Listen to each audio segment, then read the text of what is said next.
Olá, olá, pessoal, tudo bem com vocês? Como vocês estão? Vamos dar um tempinho o pessoal entrar.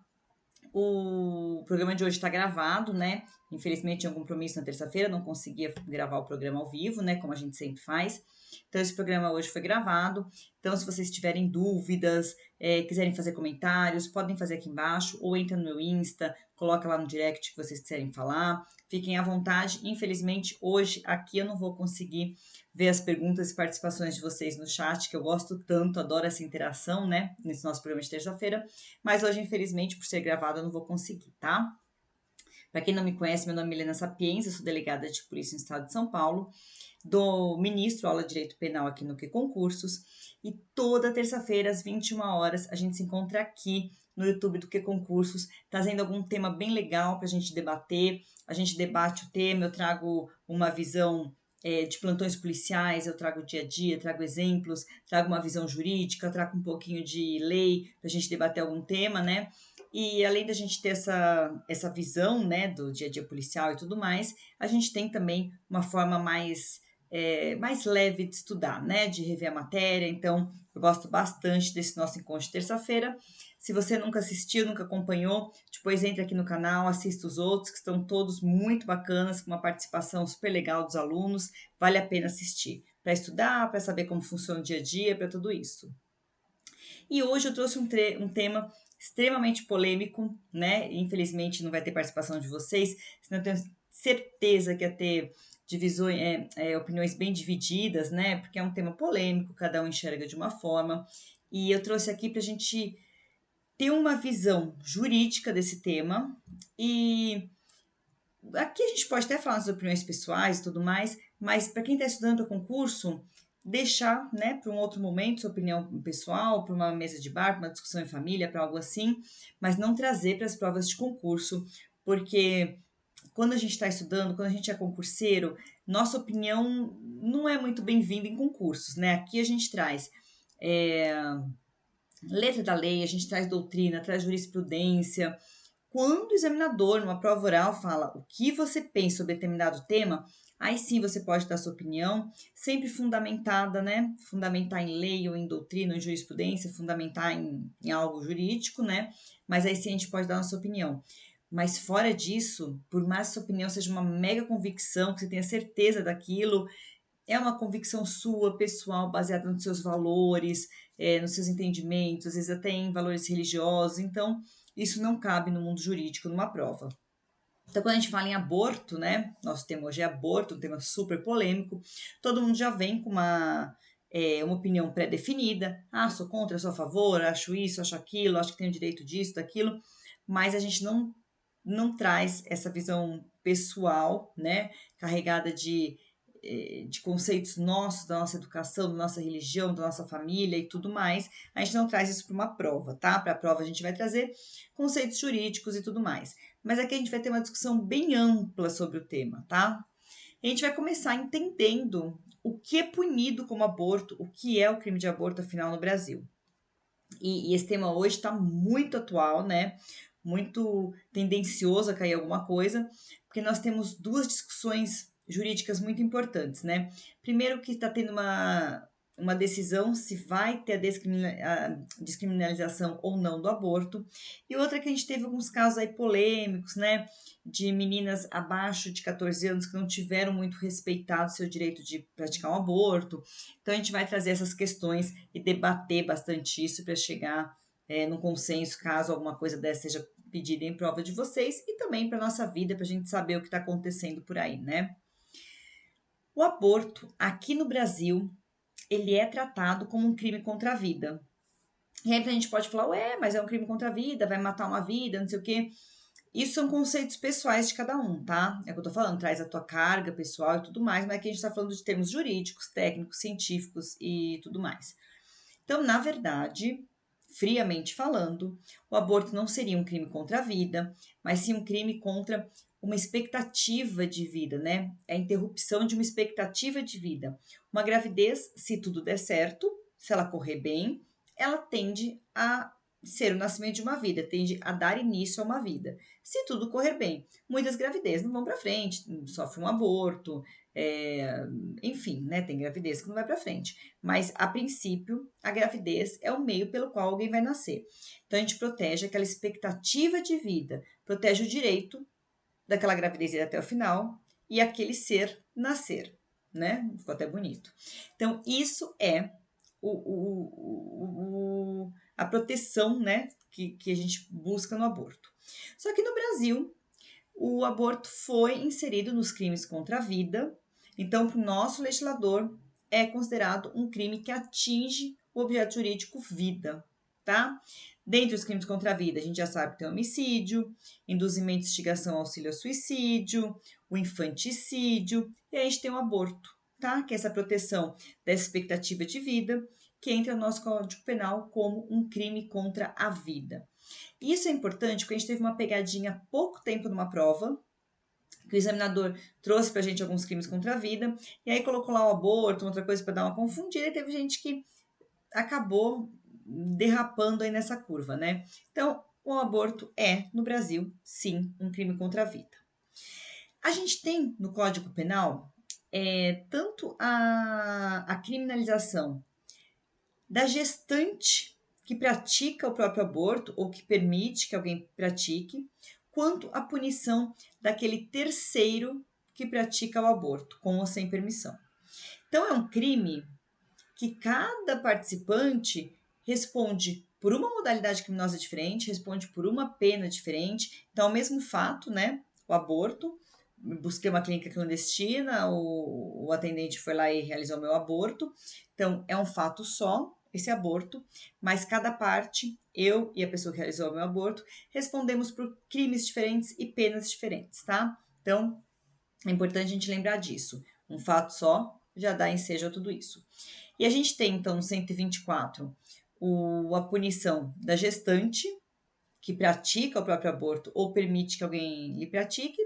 E no 125, a gente fala do aborto sem o consentimento da gestante ou com consentimento viciado, né? Seja de uma vítima, uma gestante não maior de 14, alienada, débil mental, se o consentimento for obtido mediante fraude, grave ameaça ou violência. E no 126, a gente tem o aborto com o consentimento da gestante. Então, a gestante que busca, né, alguém para praticar o aborto, e ele pratica o aborto com o consentimento da gestante. Ah, Milena, mas como que o consentimento pode ser mediante fraude, ameaça ou violência? Como que se dá isso? Um exemplo que a gente já teve muito pouco tempo no nosso plantão, e muito comum, né? Infelizmente é muito comum, da menina da moça, né, que está grávida, e aí o rapaz, o pai da criança, ameaça ela, é, com agressividade, faz com que ela permita esse aborto, leva ela na clínica mediante uma fraude, engana ela, chegando lá ameaça, faz com que ela faça esse aborto. Então, tem várias formas de que o outro faça com que aquela gestante realize o aborto, permita o aborto, né? Então, muitas vezes, o namorado pode ser essa pessoa que conta uma história, né, fraudulenta, ou que ameaça, ou que pratica alguma violência, tá? E aí, é importante a gente saber, quando a gente fala no autoaborto ou no aborto consentido, da gestante que falou, ó, vou aqui fazer meu próprio aborto, ou vou permitir que o outro faça, esse crime da gestante, o autoaborto ou esse consentimento, é um crime de mão própria. O que isso quer dizer? Só quem pode cometer é a própria gestante. Então, autoaborto, praticar o próprio aborto. Só eu posso praticar meu aborto. Consentimento para o aborto, consentimento da gestante para o aborto. Só ela pode consentir. Então, um crime de mão própria, que só a própria gestante pode realizar, mas é admissível a participação de alguém, né, de um terceiro, com uma atividade acessória. Por exemplo, induz, auxilia, instiga. Então, o namorado, não, melhor abortar, porque veja bem, a gente não tem condições, a criança vai morrer de fome, pá. Então, fica lá instigando, auxiliando, induzindo, né? Então, ele tem essa atividade acessória e ele pode sim responder pela participação nesse crime, dependendo da sua participação, né? Agora, se esse terceiro ele ultrapassa um pouquinho essa linha.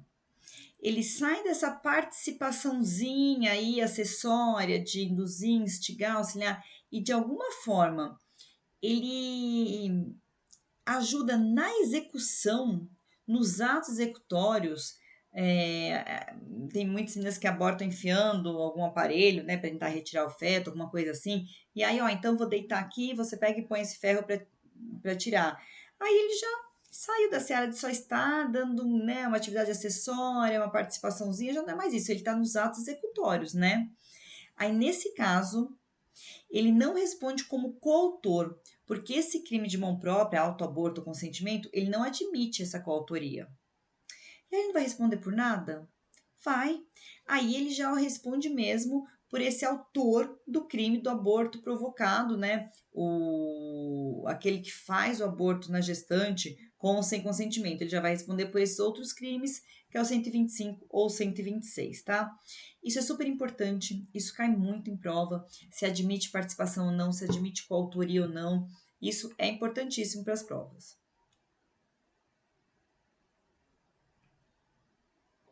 Aí uma pegadinha muito maldosa. A gente sabe que o aborto é um crime contra a vida, não é permitido no Brasil o aborto. E aí, o examinador pega e coloca lá: o aborto no Brasil é proibido. E aí, se ele coloca é proibido, sem exceção, né? De alguma forma, ele põe lá a questão dele, formula a questão dele de uma forma que ele mostra que o aborto é proibido, sem exceção, tá errado, né? A gente não pode falar que no Brasil é terminantemente proibido o aborto. Não, o aborto é consentido, é permitido no Brasil, é permitido, né, pela legislação do Brasil, em alguns casos específicos.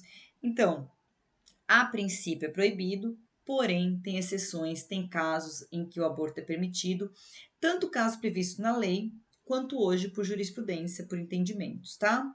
Então, o aborto, a princípio, no Brasil, é uma figura criminosa, é um crime contra a vida, não pode fazer aborto, não pode permitir que faça aborto, né? A mulher não tem esse direito no Brasil. Porém, o Código Penal traz para a gente duas figuras de aborto permitidas e o STF traz uma também. A gente sabe que o Código Penal permite o aborto necessário ou terapêutico, que é o aborto necessário para salvar a vida da gestante. Então, a gestante está lá em trabalho de parto, né? Ou durante a gravidez, seja lá em que momento for. E aí, se não interromper aquela gravidez, se não causar aquele aborto, ela morre. E nesse caso, gente, frente do que a gente vê em filmes, a gestante lá desacordada e o médico falando com os familiares, vocês terão que escolher entre a vida da gestante ou da criança. Não existe isso no Brasil, tá? Não existe essa escolha. Se tiver em risco a vida da gestante e da criança, necessariamente o médico tem que salvar a vida da gestante. Não é uma escolha de família, não é uma escolha da gestante, não é uma escolha do médico. Havendo essa possibilidade de salvar ou a gestante ou a criança, né, ou o nascituro, vai salvar a gestante. Por quê? Porque, pessoal, sempre que a gente fala em dois direitos, né, em dois objetos protegidos, a gente tem que colocar numa balança e pesar eles, né? A gestante é uma vida já em exercício. É uma pessoa viva, ela respira, ela tem atividade cerebral, ela já é viva. A gente vai proteger uma vida. O feto, o direito do feto nascer é aquela expectativa de vida, pode vir a nascer, pode não vir. Então, quando a gente põe na balança, tem que preservar a vida da mulher que já está viva, está lá, né, tentando dar luz, mas no caso de ter que escolher um dos dois, é a gestante que tem que sobreviver, tá? Então, esse é o aborto necessário ou terapêutico, que não abre espaço para aquela coisa de filme de tem que escolher uma das duas vidas. Não, o médico sempre tem que salvar a gestante. Sempre que possível, né? E sempre que for necessário essa interrupção da gravidez para salvar a gestante, não havendo outro meio de salvar a gestante. Se tiver outro meio, mas se der tal remédio, salva. E aí o médico optar, não, vamos acabar essa gravidez aqui. Aí tá errado, né, gente? Tem que realmente ser a única forma e tem que ser o jeito mesmo de salvar aquela vítima. A segunda modalidade de aborto permitido pela nossa legislação é o aborto sentimental, humanitário ou ético, que é a interrupção daquela gravidez decorrente de um estupro. Aqui, a gente vai parar para falar um pouquinho dessa modalidade, porque tem muitas previsões, tem muita coisa a ser discutida, tem muita mídia aí falando coisas no meio, tem exemplos de plantões, então a gente vai falar um pouquinho mais sobre esse, tá?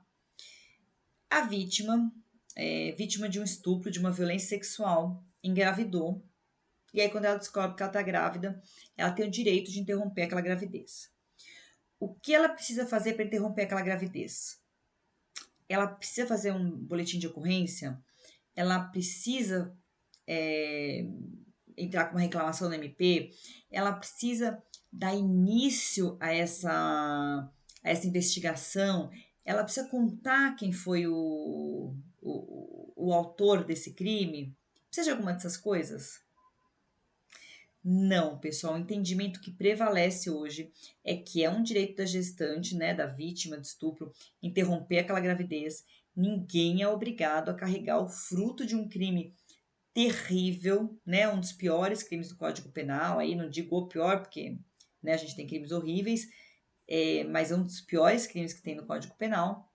E a mulher não pode ser obrigada a carregar o fruto daquele crime, isso não existe. Então, ela não precisa se expor, falar sobre o caso, de repente ela não quer falar sobre aquilo. Ela não quer, porque as autoridades, ela não quer que ele seja preso, ela quer esquecer que aquilo aconteceu e virar uma chave. E nesse caso, ela tem sim o direito.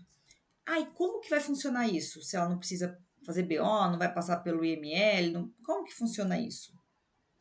Pessoal, a princípio, é um direito dela, vai lá fazer o BO, ela tem direito a ser encaminhada para o hospital referência, aí ela vai ter um super atendimento psicológico, coquetel, vai ter toda a orientação, vai ter pílula dia seguinte, tudo isso. Mas se ela não quiser passar pela delegacia para ser encaminhada lá, ela vai direto no hospital, fala com o médico, dentro das evidências, de tudo que ela mostra, se ele tiver a convicção dele de que realmente ela foi vítima de um estupro, ele vai praticar, sim, aquela interrupção da gravidez, desde que com o consentimento daquela gestante. E se ela estiver mentindo? Se ela estiver mentindo, depois ela responde por isso, né, pessoal? Não dá para privar o direito de uma vítima de um crime desse pensando que ela está mentindo, né? A partir do momento que se tem uma convicção de que ela está falando a verdade, ela tem o direito de interromper aquela gravidez sem necessidade de BO nem nada. O médico forma a convicção dele e realiza o aborto. Pessoal, duas questões muito polêmicas sobre esse assunto. Primeiro, a gente teve aí um caso de uma mulher que realizou o próprio aborto e ela chegou no hospital morrendo. E aí o médico que atendeu ela denunciou essa mulher para a polícia pela prática de aborto. E aí veio aquela questão, e aí, o médico tem obrigação de denunciar um crime? Ou o sigilo aí segura e, opa, tem o sigilo aqui, não posso denunciar? Veja só, pessoal, a gente teve um entendimento do STJ sobre esse assunto, tá? Qual foi o entendimento? Se a gente decidir que qualquer pessoa mulher que pratique um aborto e venha procurar o hospital porque ela praticou aborto, muitas vezes vai ter hemorragia, muitas vezes vai morrer até, né? A depender de como foi praticado esse aborto, em que condições.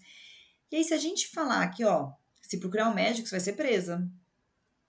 Se você procurar um médico para pedir ajuda, o médico vai te denunciar, você vai ser presa. Nenhuma dessas mulheres vai procurar um médico. A gente está obrigando essa mulher a morrer em casa. Não dá para obrigar uma pessoa a morrer em casa, né? Ela tem, cometendo ou não um crime, ela tem direito a ser salva, ela tem direito a ser atendida por um médico. Então, não há como exigir do médico que ele denuncie, né? Não, entrou alguém aí com suspeita de ter feito um aborto, você tem que falar. Então, não. O entendimento do STJ é que os médicos não podem denunciar os pacientes por abortos clandestinos, tá?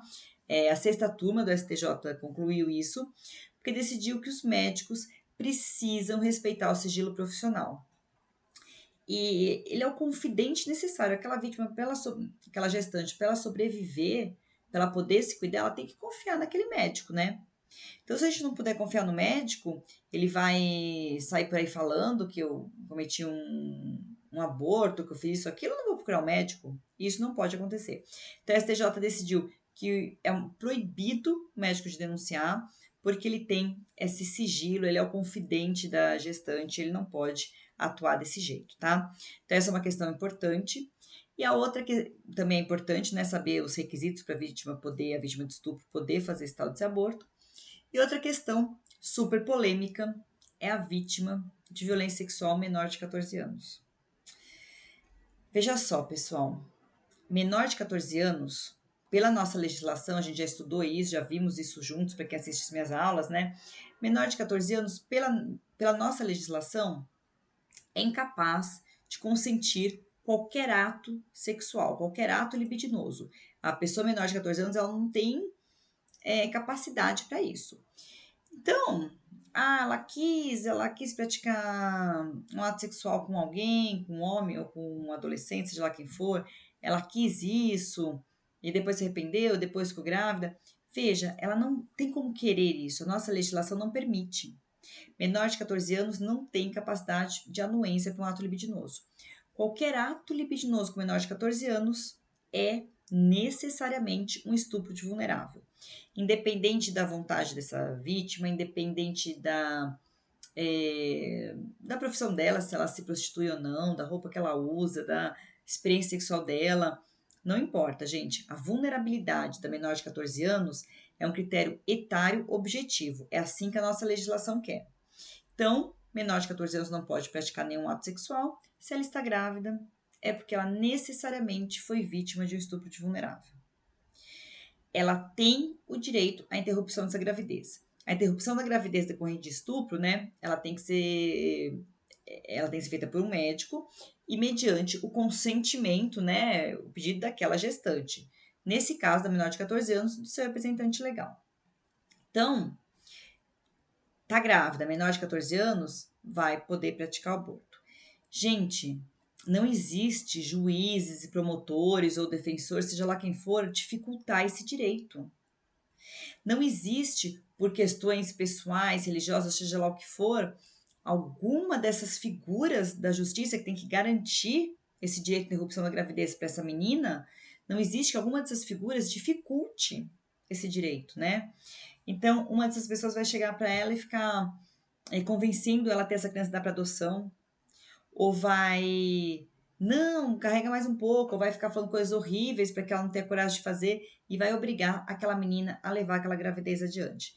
Pessoal, a nossa legislação é clara, é critério objetivo, menor de 14 anos é vítima de estupro de vulnerável, não importa nenhuma outra circunstância em que se deu essa gravidez, e ela tem o direito a esse aborto humanitário, tá? Então, é um direito dela, não pode ser dificultado, não pode ficar criando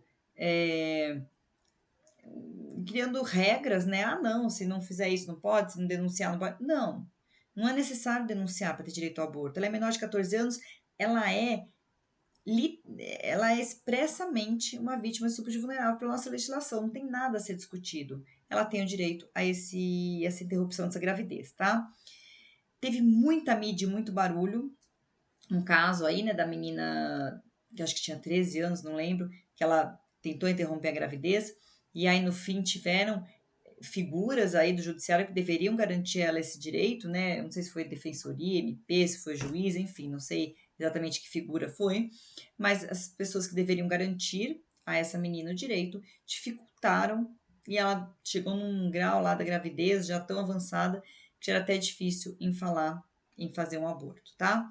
Então, a gente tem que ter bem claro que qualquer gravidez resultante de violência sexual é um direito da gestante, seja a gestante vulnerável, seja a mulher adulta, é um direito dessa gestante e o Estado não pode dificultar esse direito, independente das convicções do médico, do juiz, do promotor, se é religioso, se não é, nada disso importa, gente. Lei é lei, a gente tem que cumprir a lei, tá? Ainda mais que a gente mora num país laico, né? Se a lei diz que pode e não tem requisito de ter que registrar BO, contar quem é a vítima e nada disso, é assim que será feito, tá? Tive no plantão uma vez uma menina, né, para vocês verem como esse direito tem que ser garantido independente de qualquer outra circunstância. Uma menina, devia ter seus 12 anos, que ela foi vítima de estupro, e nesse caso, nem mesmo que ela não tivesse poder de consentir, nem teve nenhum consentimento, realmente ela foi abusada por um homem muito mais velho, poderoso lá da comunidade dela, enfim. E aí ela ficou grávida, a mãe não percebeu e a gravidez acabou sendo levada muito adiante. E quando a mãe realmente acreditou nela e levou ela no médico e descobriu que ela estava grávida, já era um 7º mês mais ou menos. Pessoal, questão importantíssima, que toda hora cai em concurso, que também super discutida. Até quando essa vítima de estupro ou de estupro de vulnerável pode realizar essa interrupção da gravidez? Até que mês da gravidez? Veja, pessoal, não tem uma definição. A qualquer momento da gravidez, esse direito tem que ser preservado, esse direito tem que ser garantido, tá?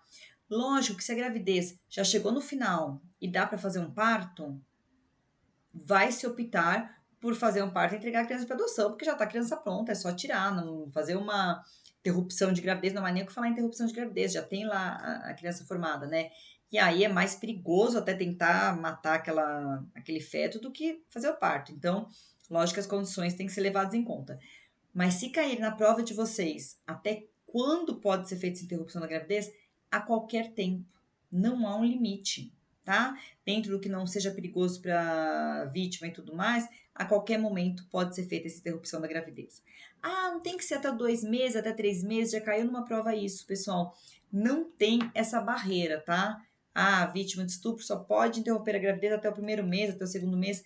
No Brasil não tem essa barreira, tá? Então, a qualquer momento, descobriu que está grávida, quer fazer, ela tem o direito, não precisa registrar, não precisa falar quem é o autor nem nada disso, ela tem o direito a esse aborto, tá?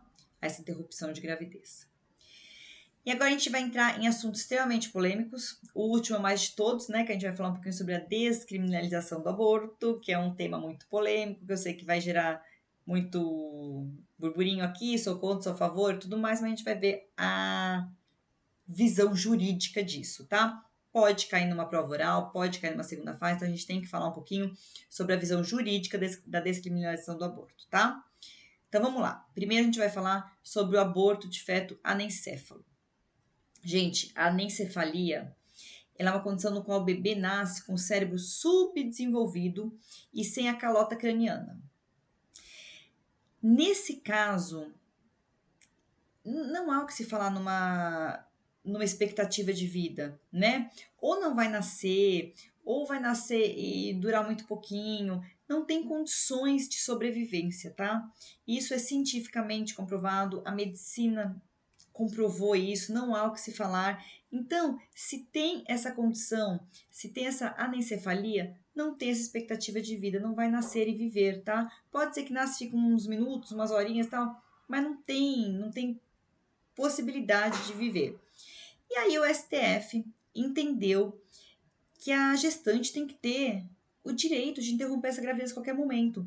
Ela não pode ser obrigada a levar aquela gravidez até o final para ter um parto de um bebezinho que não vai sobreviver. Então, o STF entendeu que a interrupção da gravidez de feto anencéfalo é permitida, que é um direito da gestante decidir se quer ou não, né, continuar com essa gravidez.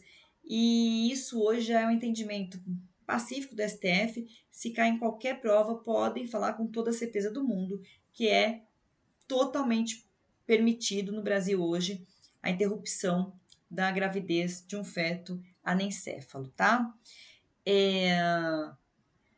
O STF declarou na época, né, que teve essa declaração, até interessante falar isso daqui, foram vencidos os votos do Lewandowski e do César Peluso, eles dois foram contra, tá? E aí, mesmo assim, acabou procedente o pedido formulado na DPF e acabou se decidindo que era sim permitido e que pode interromper a gravidez, não pode obrigar a mulher a levar até o final, tá? Para ter um natimorto sem vida em potencial. Não há essa possibilidade. Só que a gente não pode confundir essa autorização de interrupção de gravidez de feto anencéfalo com o aborto eugênico ou eugenésico. São coisas diferentes, tá? Quando a gente fala em aborto eugênico, a gente está falando daquela interrupção da gravidez de um nascituro com fundadas probabilidades de apresentar irreversíveis anomalias físicas ou mentais. E esse aborto não é permitido no Brasil. Aí vocês vão falar, poxa, mas espera aí. Hoje a gente tem vários exames, né, que conseguem constatar diversas anomalias, né? A gente tem o NIPT, tem vários exames aí no mercado que dá para constatar anomalias do feto. E aí se percebe que vai nascer com alguma anomalia irreversível, física ou mental, vai nascer com tal problema. Pode interromper? Não. A lei não permite, não há decisão do STF que permita essa interrupção nem nada, né? Não tem essa permissão no Brasil. Mas é importante a gente falar que se for constatada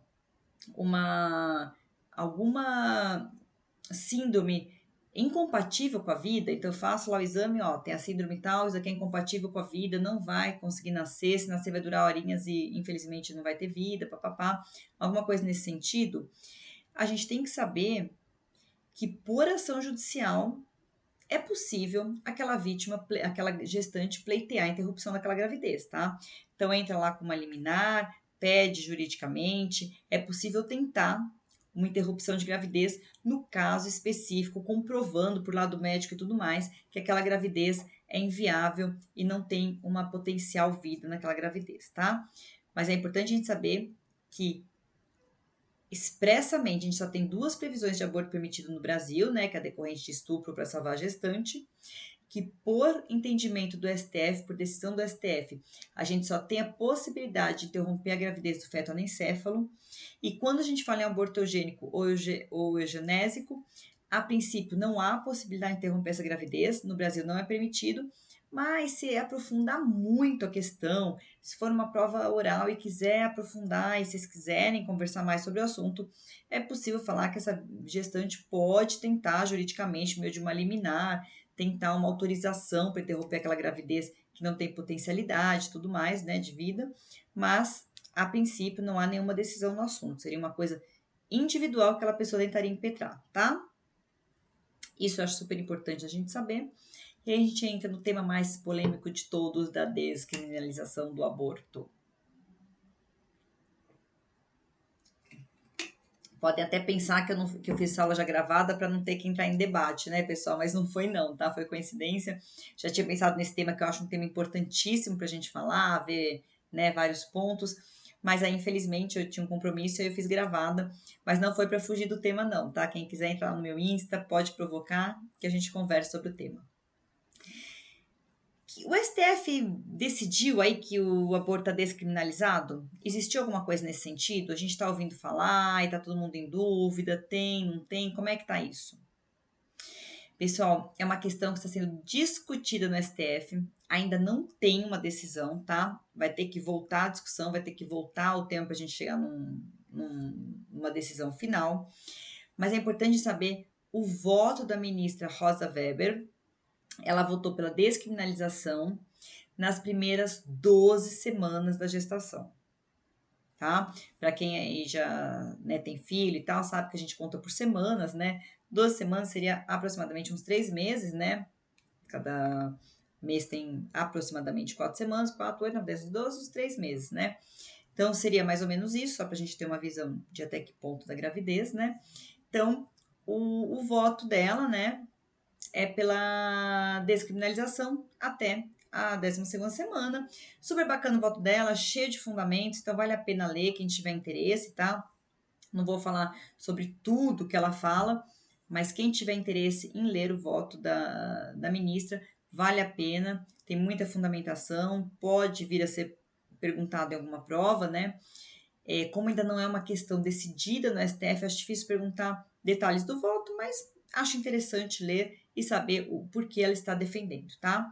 Então, essa discussão foi provocada no STF, né, através de uma DPF, e aí o STF está lá agora para debater esse tema com especialistas, representantes de entidades, papapá, e vai decidir se vai ou não ser descriminalizado o aborto ou não. Vamos ver se esse ano sai essa decisão, né? A gente tem que saber para a prova que está em discussão no STF, mas também tem que tomar cuidado para não se confundir, que até agora a gente não tem uma decisão, só tem o voto da ministra, tá? Então, se cair alguma coisa nesse sentido, a gente já está bem afiado. Pessoal, eu não vou falar aqui minha opinião e questões pessoais, que acho que isso não importa, tá? Vocês, como concurseiros, quem tá aí prestando concurso, se numa prova for perguntado, tiver essa provocação numa prova oral, numa segunda fase, eu sugiro que vocês não entrem em questões muito pessoais. Ficar justificando questões pessoais, porque pela religião, não sei o que. Não, que vocês fiquem mais nessa seara jurídica. Discussão jurídica, ó, tem lá discussão no STF, já tem o voto da ministra Rosa Weber, tem alguns casos que, quando é anencefalo, pode, quando eugênico, não pode. Num caso específico que não tem a possibilidade de vítima, de vida, a vítima pode tentar pleitear judicialmente. Então, acho que você pode entrar na discussão trazendo, né, exemplos, casos, decisões, mas evitar falar muito da sua conduta pessoal, porque você não sabe o que pensa o examinador, né? Se o examinador é contra ou a favor, e também não é a função de um concurso a gente ficar discutindo, né, assuntos pessoais. Agora, se o examinador realmente provocar e quiser saber a sua opinião, aí, lógico, você dê a sua opinião, bem fundamentada, sem muitos extremismos, né? Só falando assim mesmo o que você pensa e por que fundamenta, e é isso. Eu evitaria falar a minha opinião, não sei qual é a opinião do examinador, então eu tentaria ficar mais numa zona mais de conforto, de citar leis, jurisprudências e entendimentos. Né? Eu acho que isso é mais confortável para o concurseiro. Agora, uma mesa de bar, aí você fala o que você pensa, o que você defende, por que, que é a favor, por que, que é contra, o que, que você. Aí tá liberado ter opinião, tá bom? Mas nós concurseiros, né? Na época que a gente é concurseiro, a gente não tem muito direito à opinião, então a gente tem que tomar cuidado.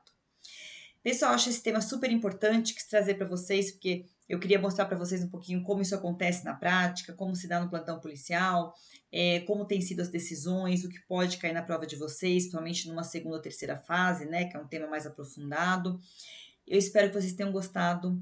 Infelizmente, não posso ver as perguntas de vocês nem os comentários, mas entrem lá na minha página, comentem, perguntem, fiquem à vontade, que eu tô lá para responder.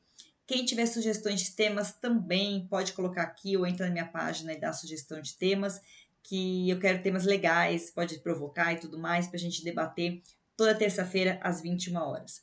Nosso próximo encontro provavelmente vai ser ao vivo, como todos os outros, tá? Então, terça que vem estarei aqui com um novo tema bem polêmico, bem bacana. Eu aguardo vocês. Boa noite, pessoal, e obrigada pela presença de vocês.